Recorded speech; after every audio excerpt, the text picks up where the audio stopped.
여러분 안녕하십니까? 뉴스데스크 제주입니다. 오영훈 지사의 핵심 공약인 제주형 기초자치단체 도입 등 행정체제 개편을 위한 로드맵이 공개됐습니다. 일반적인 도민 여론조사와 수기형 공론조사를 합친 방식인데 도민 여론으로 최저간을 도출할 수 있을지 관심이 쏠리고 있습니다. 박주영 기자입니다. 지난 2006년 특별자치도로 통합된 시군의 부활 여부를 결정하게 될 행정체제 개편 논의. 제주도가 밝힌 공론화 과정은 두 가지입니다. 먼저 도민인식 조사와 권역별 설명회와 TV토론회, 여론조사를 실시하는 도민 의견 수렴 절차입니다. 또 하나는 도민 참여단을 구성해 6개월 이상 학습 과정을 통해 최저간을 도출하는 수기형 공론조사 형태입니다. 계층구조 도입 모형안이라든지 구역 설정하는 데에서 권역별 설명회, 토론회 이런 의견 수렴도 계속 이루어지게 되고 도민 참여단이 행정 계층구조에 대한 도입 모형안을 본격 논의할 때 그때 구성이 될 겁니다. 제주도는 이 같은 공론화를 추진할 연구 용역을 내년 1월 중순부터 시작합니다. 내년 12월 말쯤 연구 용역이 끝나 행정체제 개편안이 나오면 정부와 중앙정치권을 대상으로 입법과 주민투표 절차를 협의하겠다는 것입니다. 제주도는 2024년 하반기쯤 주민투표가 가능할 것으로 전망하고 있습니다. 2년 내에 주민투표를 준비해서 2026년 지방자치 때부터는 새로운 기관 구성 형태를 달리하는 새로운 자치단체를 구성할 수 있다 이렇게 생각합니다. 하지만 두 가지 방식의 복잡한 공론화 과정을 거치다 보니 찬반이 팽팽하게 엇갈릴 경우 최저간을 도출하는 과정에서 논란이 커질 수도 있습니다. 특히 그동안 중앙정부가 시군 부활에 부정적인 입장을 보여온 데다 2024년 총선을 전후해 입법이 추진될 경우 국회가 적극적으로 나서겠냐는 지적도 나오고 있습니다. MBC 뉴스 박주연입니다.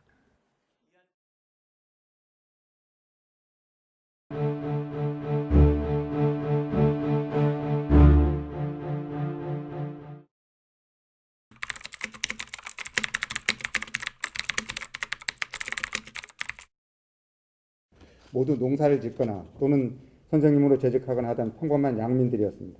대전 영무소에 수감됐던 그분들은 6.25 직후인 1950년 7월 초순경에 헌병대와 경찰에 의해서 산내 곤령골로 끌려가서 집단으로 총살되어 희생되었습니다. 나는 아버지 얼굴도 모르고 또 어떻게 돌아간 줄도 모르고 그냥 나는 8살에 그냥 부산을 놈이 악역계로 보내니까 10년을 살아가지고 아무것도 없는 집이 들어와 나도 죽으려고 몇 번이나 마음을 먹어도 그게 허락을 안 됐대다게 허락을 안 되니까 저 목숨 사니까 영헌디도 오라네 이거 나 속갯말 이디 오랑 여른들 이신디 오랑 창피하지만은 그냥 헤어져 싶죠. 살아온 생각을 하면 그냥 참 글을 몰라 놓으니까 요번에 나 아버지 비석에 갔다가 놈이 비석에 간 술을 한잔 해도 놔서 났어. 딸을 낳아가지고 뭐했다가 이제 이렇게 이제 사람에 붙잡혀 가버리니까 어머니 되시는 분은 몸이 안 좋아가지고 이제 있다가 혼인 신고도 못하고 그래가지고 있다가 이제 딴 데로 이제 재가를 해서 가버렸습니다. 그래서 어린 나이에 혼자만 있으면서 입적을 할 데가 없으니까 진짜 자기 이제 오촌 삼촌이 자기 큰 딸로 입적을 시켜가지고 했는데 그래서 지금 그 장인 되시는 분은 지금도 총각으로 되어 있습니다. 호적상으로는. 이제 아버지는 이제 언제 돌아가신 줄도 모르고 그래서 제사는 이제 생일날로 제사를 하다가 저는 이제 오촌 조카입니다. 근데 이제 지금 할머니도 돌아가시고 한기섭 씨 본인과 형무소에서 돌아가신 분, 그다음 또 동생 이렇게 세 분이 4.3으로 희생되셨는데 문제는 그 돌아가신 세 분에 대한 자손들이 딸들만 남아 있고 그 딸들이 행방을 모르는 거예요. 그래서 제가 이제 신고를 했음에도 불구하고 최근에 뭐 보상이라든지 이런 문제가 있다 보니까 뭔가 호적 등본을 이거를 입수하려고 해도 입수할 방법이 없어요. 직계간이다 보니까. 제적동물이라도 뗄 수만 있다면은 그걸 어떻게 찾아보면서 그런 유족들에게 좀 이제 연락도 하고 저희들하고도 이렇게 연락을 해서 뭔가 그런 보상도 받을 수 있도록 하고 이런 계기를 만들고 싶은데 그런 기회도 지금 쉽지가 않네요. 예. 그 사람이 그 죄를 지었다고 의심을 안 될 정도 확실한 증거가 있어야 되는데 이 30분에 대해서는 그런 증거가 전혀 없습니다. 그렇기 때문에 다음과 같이 선고하겠습니다. 피고인들은 각 무죄.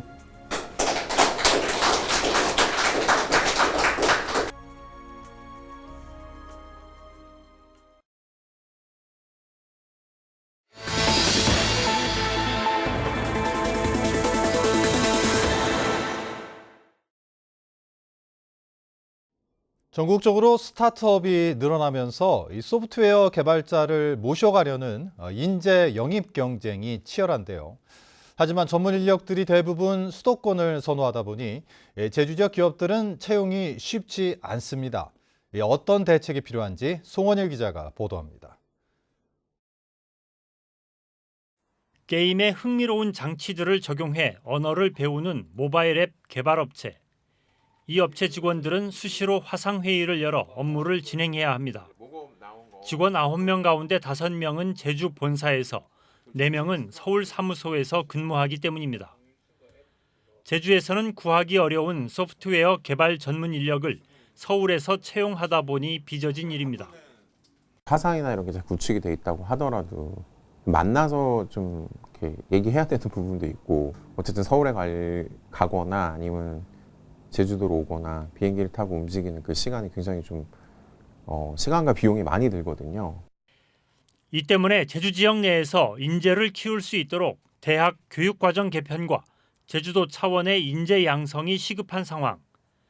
최근에는 제주특별법의 무사증 제도를 활용해 정보통신 인력이 배출되고 있는 동남아 지역에서 인재를 데려오자는 주장도 나오고 있습니다. 그 베트남이라든가 말레이시아라든가 필리핀에 그 유능한 개발자들을 대상으로 해서 그 장기 체류가 가능한 취업 비자 제도를 고려해 볼 수 있을 것 같고요. 이제 막 걸음마를 뗀 스타트업이 안정적으로 인력 충원을 하려면 정부와 제주도의 지원이 필요하다는 게 업계의 의견입니다. 채용을 할 때 이제 6개월이나 1년 부분들을 이제 현재도 뭐 지원하는 제도가 있지만 아직 그 수혜를 받는 기업들이 많지는 않습니다. 처음 부분들은 이제 도에서 인건비 지원이나 이런 것들을 지원을 해줘야만이 이제 튼튼하게 산업군이 발전할 수 있다고 생각합니다. 현재 제주도 내 스타트업과 벤처기업은 400여 개. 생존과 성장을 위해 인재 확보를 위한 체계적인 대책이 요구되고 있습니다. MBC 뉴스 송원일입니다. 제주문화예술재단이 내부 회계 시스템을 조작한 것으로 드러났습니다. 제주도 감사위원회는 재단 측이 운영비 잔액 4천여만 원을 불용 처리한 뒤 다음해 추경 예산을 통해 추가로 예산을 확보한 것처럼 회계 시스템을 조작해 사용했다며 기관 경고했습니다. 또 시간 외 수당 대상이 아닌 팀장급 직원에게 지급된 1억 5천여만 원을 회수하라고 요구했습니다.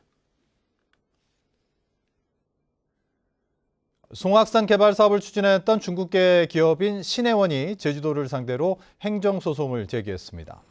신해원은 제주도가 지난 8월 송악산을 개발행위 허가 제한 지역으로 지정한 것은 도지사의 재량권을 넘어선 것이라며 취소하라고 요구했습니다. 송악산 일대 16만 제곱미터를 갖고 있는 신해원은 관광단지 개발이 무산되자 제주도와 토지 매각을 협의해온 것으로 알려졌습니다. 제주도의회 정례회가 오늘부터 시작됐습니다. 오영훈 지사는 시정연설을 통해 내년을 제주도가 다시 도약하는 원년으로 만들어 민생 안정 기반을 확장하겠다고 밝혔고, 김광수 교육감은 코로나19로 인한 학습 결손을 회복하고 미래 교육에 집중 투자하겠다고 밝혔습니다. 도의회는 다음 달 15일까지 열리는 정례회에서 도정 질문과 교육 행정 질문, 새해 예산안 심사 등을 진행합니다. 대입 수능 시험이 이틀 앞으로 다가온 가운데 제주 지역의 수능 시험지와 답안지가 도착했습니다. 수능 시험지와 답안지는 제주도 교육청에서 경찰의 협조를 받아 보관된 뒤 수능 당일 새벽 시험장으로 배송됩니다. 내일 오후에는 도내 20개 시험장에서 수험생 예비 소집이 실시되는데 도내 수험생은 6,700여 명입니다. 제3회 제주 비엔날레 개막식이 제주 도립미술관에서 열렸습니다. 코로나19 여파로 5년 만에 열리는 제주 비엔날레는 내일부터 내년 2월 12일까지 도립미술관과 제주 현대미술관 등 도내 6개 전시장에서 열리고 16개 나라의 작가 55명의 미술작품 165점이 전시됩니다.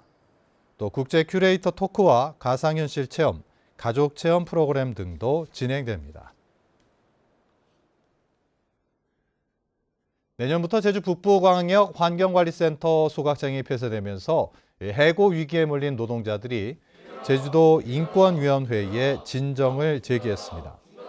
이들은 제주도의회에서 기자회견을 열고 20년간 폐기물을 도맡아 처리해온 노동자들을 제주도가 이제 필요 없다며 거리로 내몰고 있다며 소모품 취급에서 벗어나 생존과 존엄을 지켜달라고 호소했습니다. 오늘 오후 3시쯤 제주시 화북동 연삼로에서 오토바이와 승용차가 부딪혀 40대 오토바이 운전자가 크게 다쳐 병원으로 옮겨졌지만 숨졌습니다. 경찰은 화물차를 추월하려던 오토바이와 유턴하던 화물차가 부딪힌 것으로 보고 목격자 등을 상대로 정확한 사고 경위를 조사하고 있습니다. 어제 오전 10시 반쯤 제주시 한림읍 명월리의 한 버섯 농장에서 지하수 수질 검사업체 직원인 30대 여성이 얼굴에 질산이 튀어 2도 화상을 입었습니다.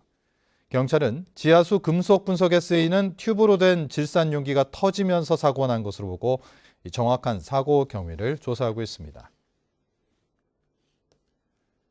제주해양경찰서는 우리나라 배타적 경제 수역에서 입출력 통보를 하지 않고 조업한 혐의로 중국 어선 한 척을 납포해 벌금 4천만 원을 부과했습니다.